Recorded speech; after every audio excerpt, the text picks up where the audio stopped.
Okay, hi. So,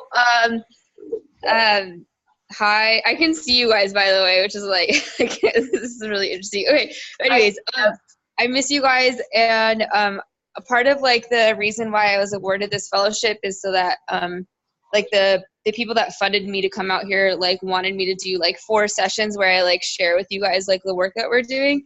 So this is like part of the grant that got me here. But anyways, thanks for being like go with the flow. So I am at the USC Wrigley Environmental Studies Center, and we're working with the researchers here on a couple projects. One of them is a harmful algal bloom project that I'm going to share with you guys, and hopefully we can just do our own study when I get back, which is really cool. And then today, like, I need to go hike out to our spot, but we're going to do some population surveys at a tidal pool. And then the PI from USC is going to use that data and publish it in her study. She's going to let us know what she's doing with that data later today. But anyways, check this out. This is really cool. And then I'm going to show you guys, we're going to do a tour of the flight house, which is super cool because we already ate bugs in the class. And this is like, it's a really innovative way that they're taking food waste from the cafeteria. And they're using that in like a closed loop kind of a system. I met the director of this entire site. He is like really incredible, and he has like came up with these things like bacteria for biofuels. And then look, check this out. It's like it's insane what's here. So this like what looks like a box is really neat, but it takes air flows in through these vents. And then inside the box, they have this like condenser, and that gets water out of it, and they treat it with ozone, and then it comes out of this, and you can just fill up your water bottle, which is nuts, crazy. So the thing about here is they're on an island, so they're like trying to find ways to be as closed loop as possible, or like make their own microgrids. So there's like a lot of solar panels, which I don't know if maybe you guys can see this, but on top of the cafeteria, they've got solar panels, which I don't know if you guys can see that, but anyways, yeah. So I'm going to go to the fly house right now, and this is where they take the food waste from the cafeteria, and they use it to grow these black soldier flies, which is like really, really interesting and innovative. You guys are gonna meet Garrett, and he works the fly house. So like this is actually like an APC job that you guys could have like in the future. It's really cool what he's doing. But we'll like walk through the fly house. If you guys have questions, like please ask. That's like the cool thing about you guys being able to like have your laptops and stuff. So anyways, I'm gonna introduce you guys, and then let me know if you have questions like as we go through this. Okay? Can you guys hear me okay still? Yeah. Yeah. Okay, cool. Okay, so this is Garrett, and he is employed full-time with USC, and he runs the fly house. How's it going, guys? Say hi. Hi. So this is the fly house. It's just a shipping container. It's a 20-foot, so it's the smallest version of a shipping container that you can get, which means it's only got a square footage of 160 feet, and once it is all up and running and kind of at full capacity, we can handle all the food waste coming from our cafeteria, which means we have no food waste that has to get shipped off the island, which is a lot more energy and work than just getting food waste shipped away from like a normal school or something.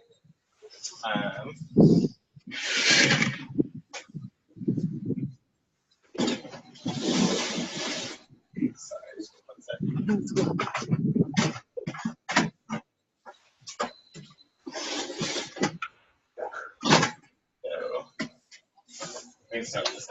Okay. So what we have here are black soldier flies, and they're originally from the East Indies, which means they're from a really hot, humid environment.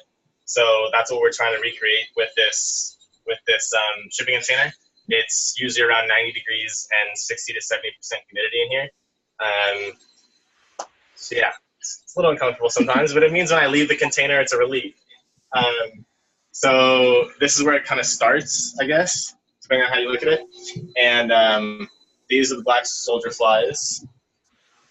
Can you guys see them? Yeah. They're not like houseflies. Houseflies are extremely bothersome, obviously.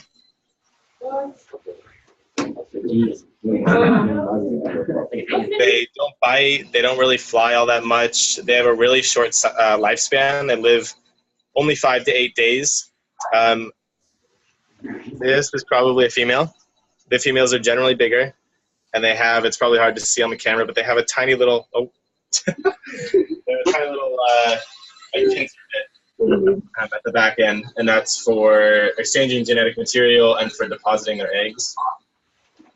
And so what we do is we put them in a tent, and we give them, they don't have mouth parts, so they don't eat when they're in the fly form, which is great, which means they can't transmit disease like conventional flies. So we just give them water and a lot of light, and then they mate, and then we give them a dark place that's generally located next to something that's aromatic, like rotting food, and they take that as a cue to deposit their eggs there. So that's an easy way for us to force them to put their eggs somewhere that makes it easy for us to collect. And then what we'll do is we'll collect the eggs, and I actually collected some. So we'll deposit their eggs in any confined area that's dark. And so what we do is we give them this corrugated plastic, and they love to deposit their eggs in there. It's a little hard to see. My student just said Garrett really knows his stuff. So we incubate the eggs, and then once they hatch out, we introduce them to some bedding and some food, and then they start to grow.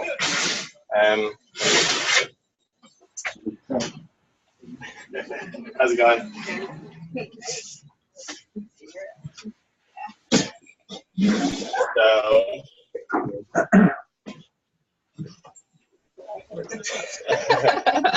So this bin is relatively young. It only takes about 2 weeks for them to grow from the size they hatch to the size that we harvest them. Can you guys see this? That's insane. Yeah. Can you guys see the, like, what looks like worms? Oh. Let me grab one of these bins behind me.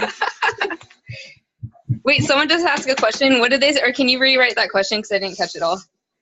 Oh, it's okay. No, why? You guys, these look like the bugs that we ate a couple months ago, or a month ago, maybe.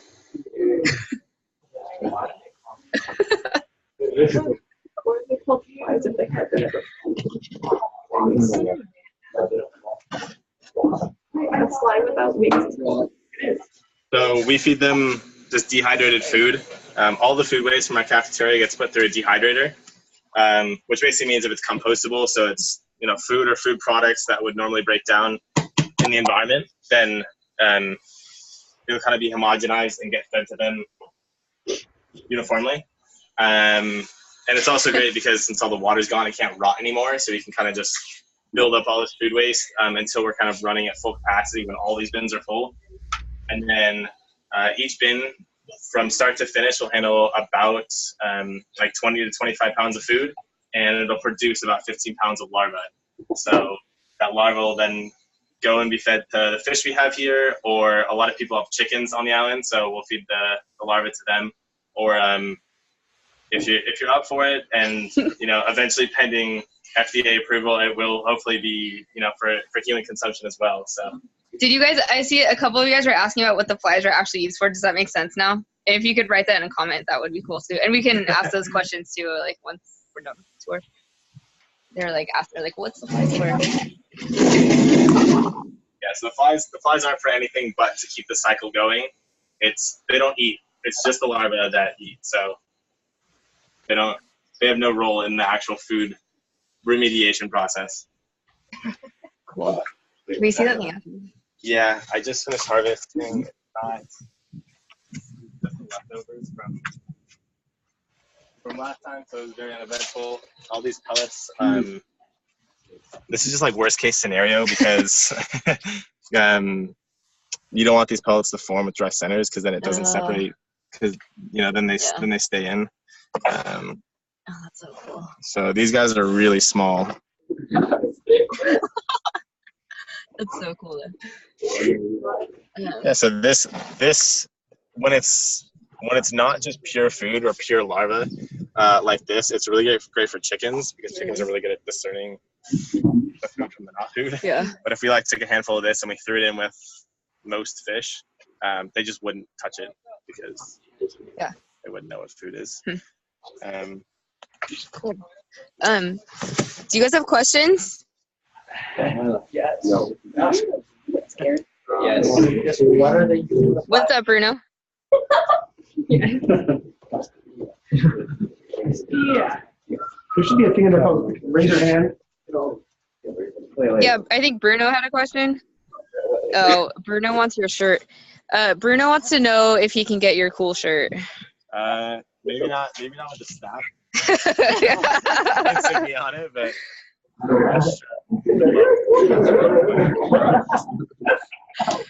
they want to know what your favorite animal is. You guys, these questions are awful. Well, I got my degree in aquatic biology, so I'm like an ocean person by trade. Probably mantis shrimp.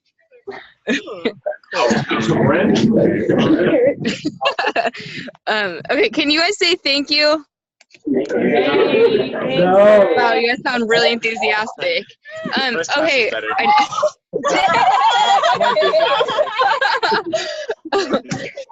We're all laughing at you guys. Okay, wait, hey you guys. So listen, I know, like Liam especially and John, who else was in our honors bio class. I wanted you guys to only 4 teachers were awarded this fellowship, and it happened to be that Miss Fison. Say hello. Hi, The fellowship, so they wanted to say hi. I remember she called her Robin. Okay, hold on, sorry. Okay, hi guys. Okay, so the cool thing about the fly house is that they take the food waste from the cafeteria, and then the larva, which is like the worm-like looking stuff, will basically assimilate the food waste. So it's like it becomes part of their biomass now, and then they will dry out those what look like worms, and then they'll either feed it to the fish, which is in the aquaponics tank that I showed you guys earlier, or did I show you? Or they can feed it to chickens that are on the island, and like he was saying, and this is what we talked about in class earlier this year, eating bugs is a way more sustainable approach to getting protein in our diet, and so that they're actually addressing it in a way that they can also reduce food waste, which is really cool, super innovative, and really inspiring to see. But this is the aquaponics tank that they there's fish inside here which you can't really see, but they can feed them the dehydrated bugs or worms or the larvae from the flies in there, instead of having to fish out of the ocean to get their fish to stay alive. But anyways, cool. Thank you so much for being go with the flow, because I don't know, this could have been clunky, but it wasn't. You guys are fun, and I can't wait to see you guys in a couple days. But have a great class, and I will see you guys later.